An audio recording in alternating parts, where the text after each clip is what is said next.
Ang di nakikitang gulong ng karma ay umiikot ngayon. Tahimik na tinutuwid ang timbangan ng katarungan pabor sa iyo. Kapag may taong gumawa ng masama sa iyo, nanakit sa iyo, o sinubukang sirain ang iyong kapayapaan, ang universo ay palihim ng kumikilos para itama ang lahat. Hindi makakatakas sa kapalit ng kanilang mga ginawa ang mga taong naging sanhi ng iyong sakit. Unti-unti nang lumilitaw ang mga palatandaan sa paligid mo. Mga hindi inaasahang pagbabago sa kapalaran. Bigla ang balakid sa landas nila at mga mahiwagang oportunidad na sa iyo naman bumubukas. Hindi ito basta-bastang mga pagkakataon. Ito ay mga bakas ng karma sa kwento ng iyong buhay. Sa video na ito, ibubunyag ko ang 5 hindi mapag-aalinlangang palatandaan na kumikilos na ang karma pabor sa iyo at kung paano malapit ng harapin ng iyong mga kaaway ang bunga ng kanilang ginawa. Madalas hindi napapansin ang mga palatandaang ito, pero kapag nakilala mo na sila, hinding-hindi mo na muling titingnan ang sitwasyon mo sa parehong paraan. Mahalaga na huwag mong laktawan ang alinmang bahagi ng video na ito. Kung kapos ka sa oras, panoorin mo ito sa 1.5 beses o 2 beses ng speed dahil maaring baguhin ng impormasyong ito ang pananaw mo sa mga hamon na kinahaharap mo ngayon. Simulan na natin ang unang malinaw na palatandaan na kumikilos na ang karma ay nagaganap mismo sa harap ng iyong mga mata. Bagamat maaring hindi mo pa ito nadudugtong-dugtong, napansin mo na ba kung paano parang hindi na makabuelo ang taong nanira sa'yo? Parang palagi silang sumasalpok sa mga di nakikitang pader saan man sila lumiko. Yung promosyon na pilit nilang kinukuha, iba ang nakakuha. Ang dati hambog nilang posts sa social media, bigla na lang natahimik.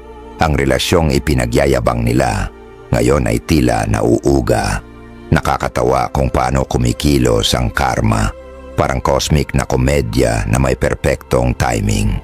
Isang araw, nasa tuktok sila dahil sa kasamaan nila at kinabukasan, naiipit sila sa traffic habang ikaw ay malayang nakakalusot sa express lane.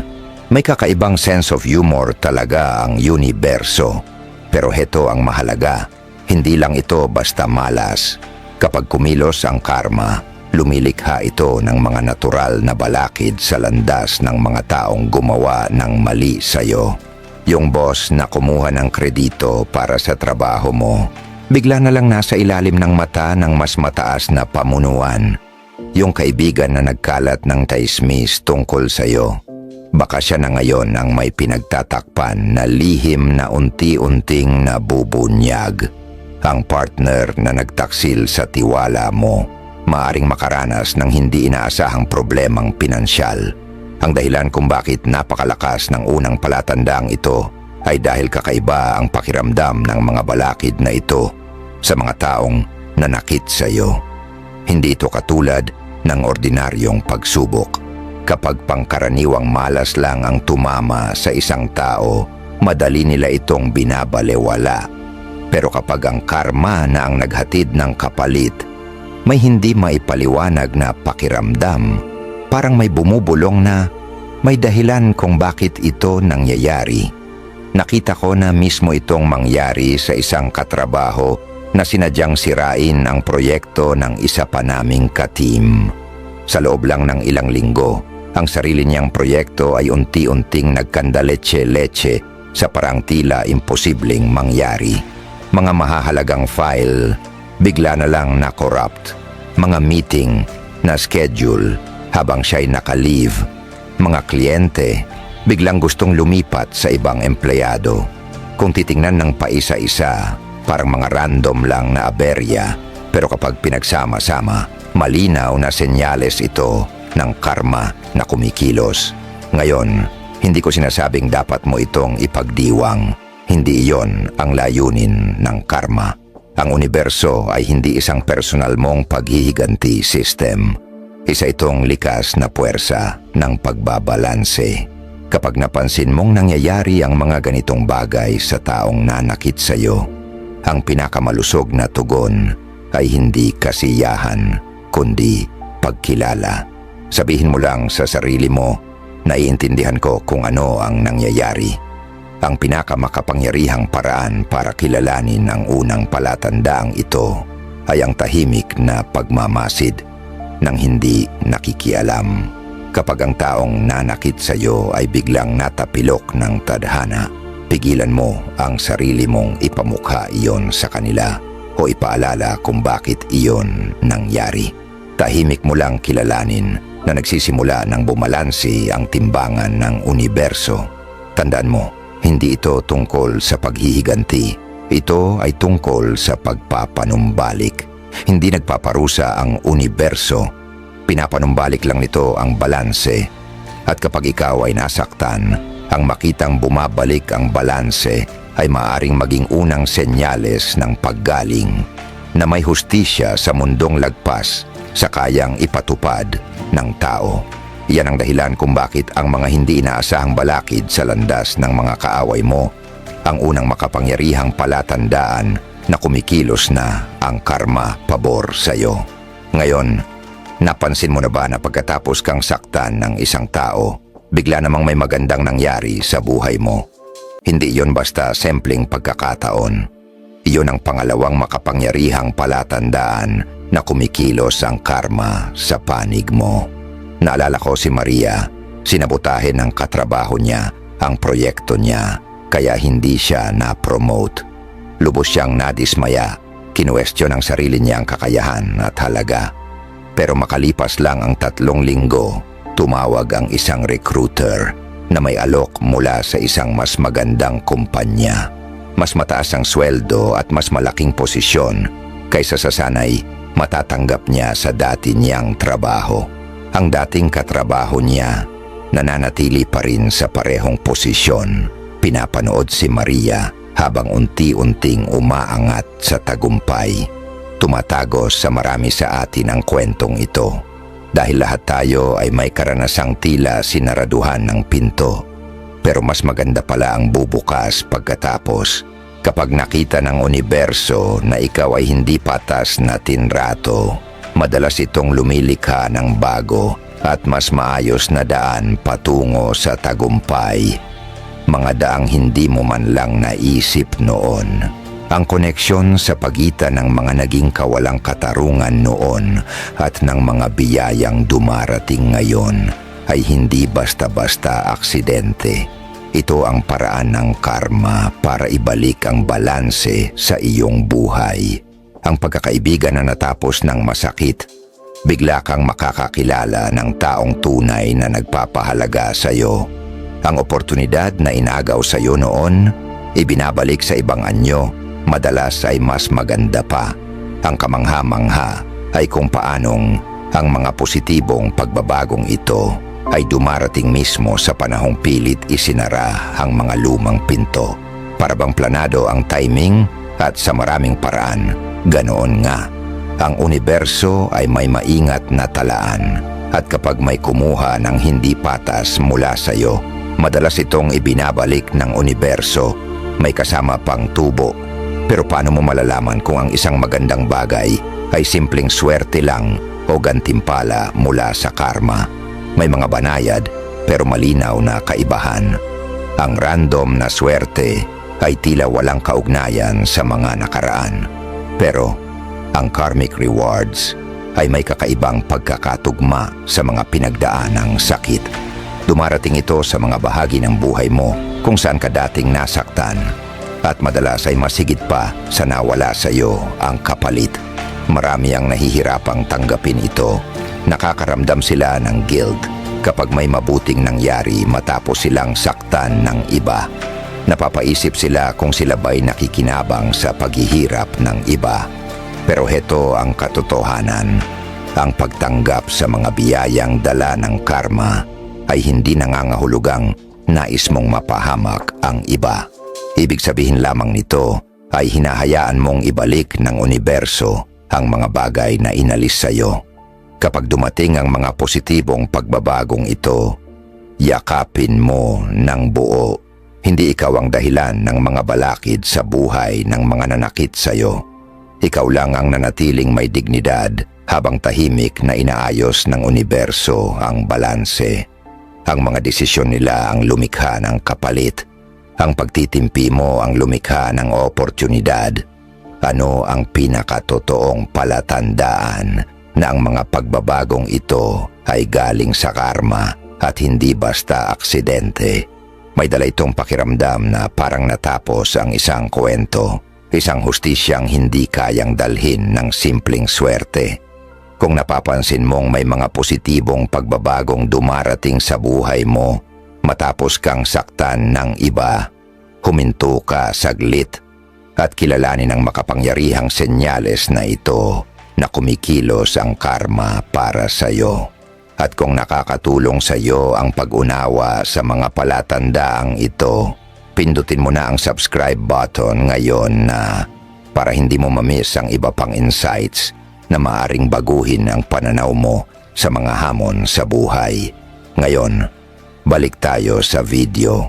Napansin mo na ba kung paano ang katotohanan ay laging lumilitaw kahit gaano man ito tinatago? Ang kahangahangang bagay na ito ay ang ikatlong hindi mapag-aalinlangang senyales na kumikilos ang karma sa likod ng eksena, pabor sa iyo. Kapag nagsimula ng baguhin ng karma ang iyong social landscape, may isang kamangha-manghang bagay na nangyayari. Nagbabago ang pananaw ng mga tao sa paraang hindi mo kayang planuhin. Ang taong dating ginawang kontrabida ka sa mata ng iba, ngayon, siya naman ang unti-unting nasusuri ang pagkatao. Samantalang ikaw, unti-unti kang nakikita sa mas positibong liwanag. Madalas kahit hindi mo kailangang magsalita para ipagtanggol ang sarili mo. Ang pagbabagong ito sa mga ugnayang panlipunan ay nangyayari ng sobrang natural na parang mahika. Naalala mo ba yung katrabaho mong nagpakalat ng tsismis laban sa'yo? Bigla na lang, kinu-question ng ibang kasamahan niya ang kanyang kredibilidad. Yung kaibigang nagtaksil sa tiwala mo. Unti-unting nagkakaproblema ang iba pa nilang relasyon. Yung kamag-anak na hindi makatarungang ibinuntun sa iyo ang sisi.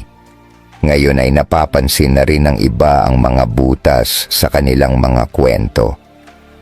Ang dahilan kung bakit napakamakapangyarihan ng karmic sign na ito ay dahil hindi mo na kailangang ipagtanggol ang sarili mo o ituwid ang maling akala ng iba. Ginagawa ng universo ang mabibigat na hakbang para sa iyo. Ang mga taong dating naniwala sa pinakamasama tungkol sa iyo ay bigla na lang nakakakita ng bagong impormasyon o mismong nasasaksihan ng mga kilos ng taong iyon na nagpapaisip sa kanila kung tama ba talaga ang kanilang paniniwala. Kamangha-mangha rin ang psikolohiya sa likod ng pagbabagong ito. Kapag masama ang pagtrato ng isang tao sa iba, bihira itong limitado sa iisang biktima. Sa kalaunan, lilitaw at lilitaw ang kanilang tunay na ugali sa lahat. Para silang may maskarang dahan-dahang nahuhubad at nahahayag ang totoo nilang pagkatao.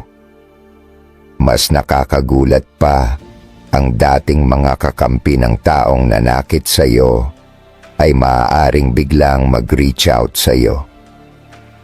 Yung mutual friend na pinanigan sila noong may alitan kayo, maaaring biglang mag-message sa iyo para aminin na mali ang kanilang paghusga.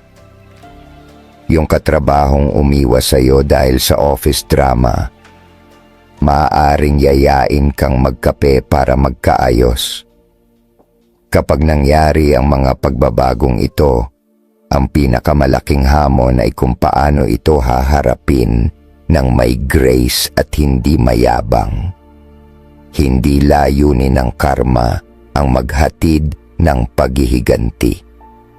layunin nitong ibalik ang katotohanan at balanse. Ang pagtugon mo sa mga pagbabagong ito ng may dignidad at hindi ng may "sabi ko na nga ba" ay patunay na karapat-dapat ka sa hustisyang natatanggap mo mula sa universo. Ano ang dapat mong gawin kapag nagsimulang kilalanin ng iba ang totoo mong pinagdaanan matapos kang pagdudahan noon? Tanggapin mo ang kanilang pagkilala ng may kababaang loob. Pero huwag mo itong gawing batayan ng iyong paggaling. Ang tunay na paghilom ay nagmumula sa loob, hindi sa pag-aproba ng iba. Ang universo na ang bahala sa bahagi ng hustisya. Ang tungkulin mo ay ang magpatuloy ng may dignidad. Ang pagbabagong ito sa mga ugnayan ay marahil ang pinakakapanapanabik na senyales ng karma na kumikilos para sa iyo. Dahil pinapatunayan nito ang alam mo na sa simula pa lang na ang katotohanan ay hindi kailanman maitatago habang buhay. At kapag ito'y lumitaw, hindi nito kailangan ng tulong mo para kumalat. Kung nakatulong sa iyo ang impormasyong ito at nais mong suportahan ang channel, maaari mong pindutin ang thanks button sa ibaba ng video na ito. Ang suporta mo ang tumutulong para maipagpatuloy pa namin ang pagbabahagi ng mga ganitong insights na maaaring baguhin ang pananaw mo sa mga hamon sa buhay. Tuloy tayo sa ika-4 na senyales na kumikilos ang karma para sa iyo. Ang ika-4 na senyales ng karma na aktibong gumagana sa iyong panig ay marahil ang pinakamasalimuot pero madaling mapagkamalang wala ang mahiwagang pagbabago sa loob ng iyong sarili kahit na may mga panlabas na problema pa ring umiiral. Ang senyales na ito ay hindi dumarating na may malalaking palatandaan o selebrasyon. Ibinubulong ito sa iyo sa mga tahimik na sandali. Kapag bigla mong napagtantong ang sakit na dati mong pasan, ay tila nawalan na ng talim. Ang panloob na pagbabagong ito ang pinakamahalagang regalo ng karma. Habang abala pa rin ang mundo sa pagharap sa mga bunga ng nangyari, may bahagi sa loob mo na tahimik na nagsisimulang maghilom kahit wala pang pag-amin, paliwanag o resolusyon mula sa labas. Maaaring hindi kailanman humingi ng tawad ang taong nanakit sa iyo. Pero sa hindi maipaliwanag na paraan, natututo kang bitawan ang bigat ng hinanakit na matagal mong kinarga. Balikan mo ang naramdaman mo noong bago pa lamang ang pananakit. Ang paulit-ulit na pag-ikot ng alaala sa isip mo, ang naglalagablab na galit, ang mga gabing hindi ka makatulog. Ngayon, ikumpara mo yon sa nararamdaman mo sa kasalukuyan. Bumaba na ba ang bigat ng emosyon? Kaya mo na bang balikan ang nangyari nang hindi muling lumulubog sa parehong sakit? Ang banayad na pagbabagong ito ay tanda na kumikilos na ang karma. Ibinabalik ang iyong panloob na kapayapaan habang sabay na inaayos ang panlabas na sitwasyon. Ang kahanga-hanga sa pagbabagong ito ay hindi ito nakadepende sa pag-amin ng iyong kaaway o sa anumang parusa sa kanila. Hindi nakatali ang iyong paghilom sa pagdurusa nila o sa kanilang pagkaunawa. Sa halip, ang pananaw mo ay unti-unting lumilipat mula sa pagiging biktima tungo sa pagiging nakaligtas at sa huli nagiging tagapagbago. Ang panloob na kapayapaang ito ay lumilitaw sa mga praktikal na paraan. Mapapansin mong mas maayos ka nang natutulog, mas madalas nang tumatawa o muling natutuwa sa mga simpleng bagay.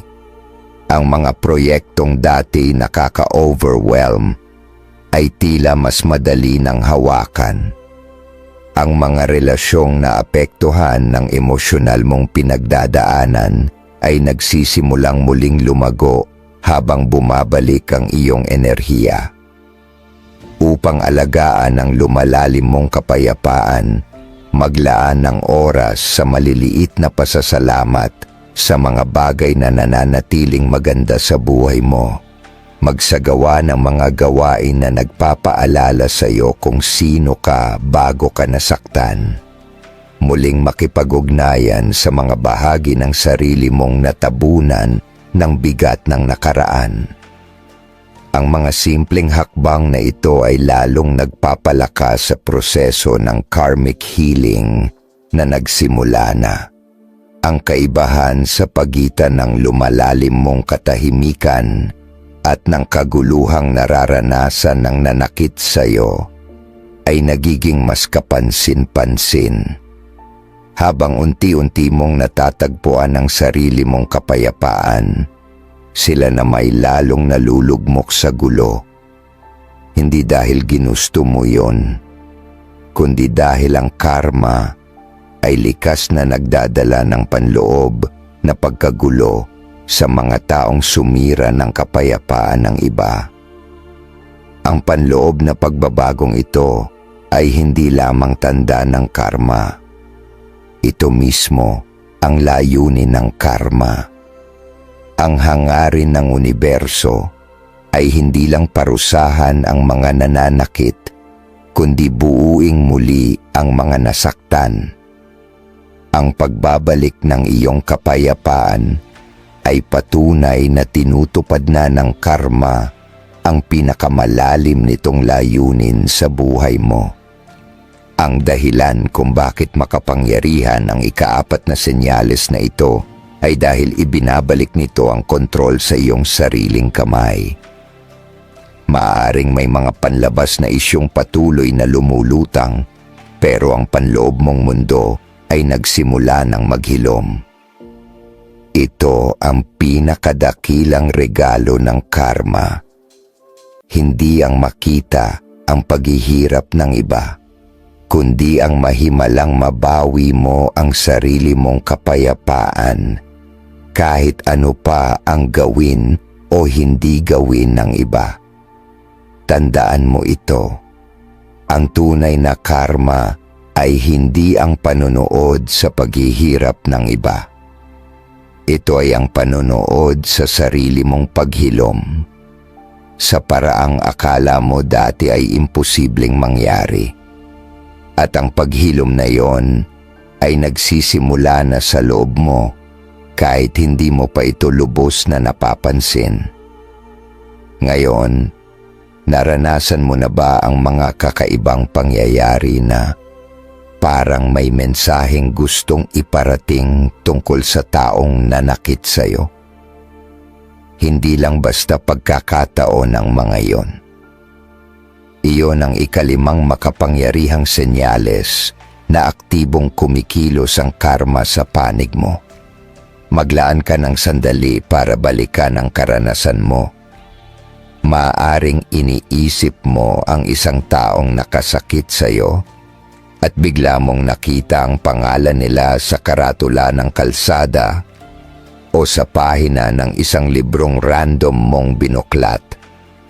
Maaaring nagdududa ka kung darating pa ba ang hustisya at sa mismong araw na iyon, nakatanggap ka ng hindi inaasahang mensahe mula sa isang mutual friend na nagbahagi ng impormasyon na nagpapatunay sa naranasan mo. O kaya na may napanaginipan mong nakatayo ka ng matatag habang hinaharap ng taong iyon ang bunga ng kanilang ginawa. At paggising mo, nalaman mong dumaraan na nga sila sa totoong hamon sa buhay.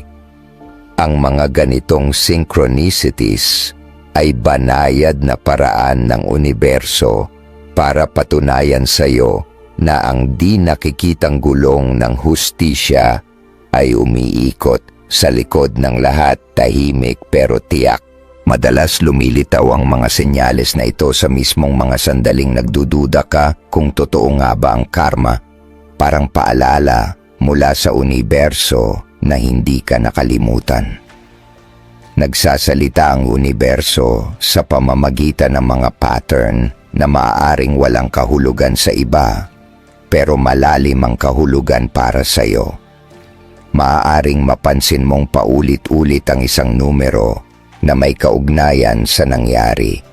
Makakarinig ka ng kanta na ang mga liriko ay tila eksaktong sumasalamin sa pinagdadaanan mo. O kaya na may makakasalubong kang estranghero na bigla na lang magbabahagi ng karunungan na eksaktong tumatama sa sitwasyon mo. At lahat ng ito ay nangyayari sa loob ng maikling panahon. Ang mga ganitong cosmic confirmations ay kadalasang nagsisiksikan sa panahon ng matinding panghihina. Kapag pakiramdam mo'y nawawala ang pag-asa, o kapag tinatanong mo ang sarili mo kung darating pa ba talaga ang hustisya. Para bang nararamdaman ng universo ang pagdududa mo at sinasadyang magpadala ng mga palatandaan upang ipaalam na ang balanse ay unti-unti nang ibinabalik kahit hindi mo pa ito lubos na nakikita. Pero paano mo malalaman kung ang mga ito ay tunay na karmic signs at hindi lamang gawa-gawang pag-asa? Ang tunay na synchronicity ay lumilitaw nang hindi mo hinahanap. May kakaibang emosyon itong dala na nagtatangi sa kanila mula sa karaniwang pagkakataon. At higit sa lahat, kadalasan ay naglalantad ito ng mas malalalim na katotohanan tungkol sa sitwasyon mo. Mga bagay na hindi mo sana malalaman sa ibang paraan.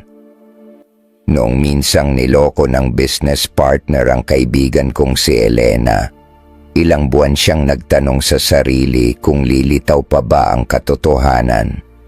Isang gabi, habang labis siyang nadidismaya, bumukas siya ng fortune cookie at ang nakasulat ay, "Maghintay ka, darating ang hustisya." Sa parehong gabing iyon, napanaginipan niyang may mga ibon na bumalik sa pugad na dati na istorbo. Kinaumagahan, nakatanggap siya ng email mula sa isang kliyente na siyang nakatuklas sa panlilinlang ng kanyang partner at nagpahayag ng kagustuhang makipagtrabaho na lang sa kanya mag-isa. Ang mga synchronicity na ganito ay kadalasang naglalantad ng mas malalim na espiritual na katotohanan tungkol sa sitwasyon mo. Ipinapaalala nila sa atin na ang hustisya ay hindi lang umiikot sa pisikal na mundo na nakikita natin, kundi pati sa mga larangan ng reputasyon, oportunidad at panloob na kapayapaan. Pinapatunayan nila na walang kilos ang walang epekto. Lahat ng ginagawa natin ay lumilikha ng mga alon at sa huli, ang mga alon na iyon ay babalik sa atin. Kapag napansin mo ang mga cosmic whispers na ito, maglaan ka ng sandali para kilalanin sila. Hindi lang basta mga random na pangyayari ang mga ito. Ito'y mga kumpirmasyon na ikaw ay nakikita na mahalaga ang iyong karanasan at na ang universo ay tahimik ng kumikilos upang ibalik ang balanse sa iyong sitwasyon. Anong mga synchronicity ang naranasan mo kamakailan? Balikan mo ang mga nakaraang linggo. Ang mga pangyayaring parang wala lang, maaaring iyon na pala ang senyales. Ang